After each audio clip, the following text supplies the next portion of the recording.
Hello, ഇന്നത്തെ നമ്മുടെ പരിപാടി എന്താ അറിയോ? മരം വെട്ടാണ് കേട്ടോ.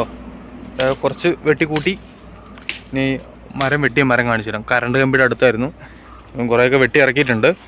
കാണിച്ചു തരാവേ. ഇതാണ് മരം. ഇനി വെട്ടി കോതാൻ കുറേ ഉണ്ട്.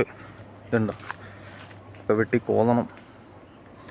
പിന്നെ നാളെ അടയ്ക്ക പറിക്കണം എന്നൊക്കെ പറഞ്ഞിരിക്കുന്നു. അപ്പോൾ നാളത്തെ കാലാവസ്ഥ അനുകൂലമാണെങ്കിൽ നമ്മൾ അടയ്ക്ക പറിക്കുന്നതായിരിക്കും കേട്ടോ. വെയിൽ വന്ന പാടെ പറമ്പൊക്കെ കണ്ടോ, അങ്ങ് നല്ല പുല്ലുള്ള സ്ഥലമായിരുന്നു. കണ്ടോ, വരണ്ടു പോയി. കാപ്പിയൊക്കെ ശോചനീയ അവസ്ഥയിലാണ് നിൽക്കുന്നത് കേട്ടോ. പശുവിന് വരെ, ഇപ്പം നമ്മളൊരു പശുവിനെ ഒക്കെ ഉണ്ട്, ആ പശുവിന് വരെ ഇപ്പോൾ ചപ്പില്ലാത്ത അവസ്ഥയായി. എന്താ കഷ്ടം. ഇത് ശരിക്കും പറഞ്ഞാൽ ഇത് നമ്മുടെ സ്വന്തം തോട്ടമല്ല കേട്ടോ. ഇത് നമ്മളിവിടെ ഒരു തോട്ടത്തിൽ നോക്കാനും കാര്യങ്ങൾക്കായിട്ട് നിൽക്കുന്നതാണ്.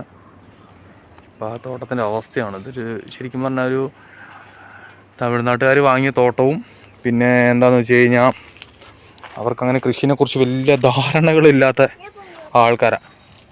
അപ്പോൾ അതുകൊണ്ടാണ് പറമ്പ് നമ്മളിങ്ങനെ തപ്പിപ്പിടിച്ച് ഏൽപ്പിച്ചത്.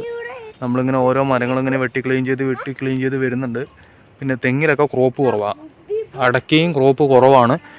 അപ്പോൾ അടുത്ത വർഷം വളമൊക്കെ ഇട്ട് നമ്മളിങ്ങനെ പരിചരിക്കുമ്പോൾ പിന്നെ ക്രോപ്പ് കൂടുമല്ലോ. അപ്പോൾ അങ്ങനെ